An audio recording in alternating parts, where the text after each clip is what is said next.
Hello guys, आज हम पढ़ेंगे aphorism 13 of organ of medicine. इस एफोरिज्म में बेसिकली हमें पढ़ाया गया है एलोपैथिक वे ऑफ ट्रीटमेंट के बारे में।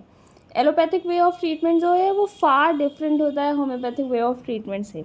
होम्योपैथिक में हम वाइटल फोर्स को ट्रीट करते हैं, बट एलोपैथी में हमें वाइटल फोर्स जैसा कुछ एग्जिस्ट नहीं करता है। एलोपैथिक में बेसिकली हमें कंपार्टमेंटलाइजेशन करते हैं, हम कंपार्टमेंटलाइज्ड मैनर में हम डिजीज़ को ट्रीट करते हैं। और ये मटेरियलिस्टिक वे ऑफ ट्रीटमेंट होता है, मतलब एक ऑर्गन का अलग अलग ट्रीटमेंट होता है। बट वाइटल फोर्स में ऐसा नहीं होता है, हम होल ऑर्गेनिज्म को ट्रीट करते हैं। वाइटल फोर्स को ट्रीट कर देंगे, ऑर्गेनिज्म जो है वो डिजीज स्टेट से हेल्दी स्टेट में वापस से ट्रांसफॉर्म हो जाएगा। अब देखते हैं इस एफोरिज्म में क्या दिया हुआ है। Therefore, disease that does not come within the province of manual surgery, considered as it is by the allopathist as a thing separate from the living whole, from the organism and its।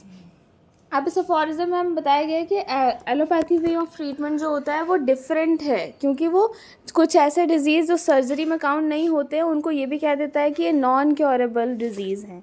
Animating vital force and hidden in the interior, B it of ever so subtle, a character is an absurdity that could only be imagined by the minds of a materialistic stamp, and has for thousands of years given to the prevailing system of medicine all those pernicious impulses that have made it a truly mischievous non-healing art।